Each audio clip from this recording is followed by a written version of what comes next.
Formal পড়েছি, বলছি অদ্ভুত টাইপের লাগে ফর্মাল পরলে, পড়তে ইচ্ছে করে না, কিন্তু কি করব, কলেজ ডিরেকশন দিয়েছে পড়তেই হবে আমাদের, সেই জন্য সবাই দেখো ফর্মাল পরে চলে গেছে। আজকে আমাদের কলেজের লাস্ট ডে ছিল, আবার কবে আসতে পারবো জানি না।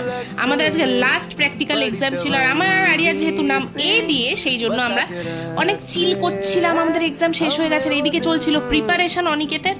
আর এইখানে আমি ভিডিও অন করলে এরা আমাকে নানান রকম জিনিস পড়িয়ে দেয়, এসে ফাজলামো মারা শুরু করে দেয়, মানে ভিডিও করতে দেবে না, এরা মুখ চোখ বেঁকিয়ে নানা রকম জিনিস করবে। আর অভিষেক এখানে লিখে নিচ্ছিল অ্যান্সার স্ক্রিপ্ট, আর আমি আর সিশান নিজেদের ওয়েট গেইন নিয়ে কথা বলছিলাম। আর সিশানের নতুন ফোন ভেঙে পুরো স্ক্রিন উঠে গেছে, স্ক্রিন পুরো কাজ করছে না।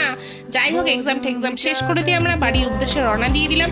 আর বাইরে মানে লেক সাইডে যেটা সামনে দিয়ে আসি, প্রচণ্ড সুন্দর হাওয়া চলছিল, আর সেই হাওয়ার জন্য চোখে মুখে চুল চলে আসছিল। যাই হোক, বাড়িতে ঢুকে বললাম, আর বাড়িতে ঢুকে দেখি কারেন্ট নেই, সেই জন্য লিফটও বন্ধ, আর সিঁড়ি দিয়েই আমাকে উপরে উঠতে হলো। কি জ্বালা কি জ্বালা।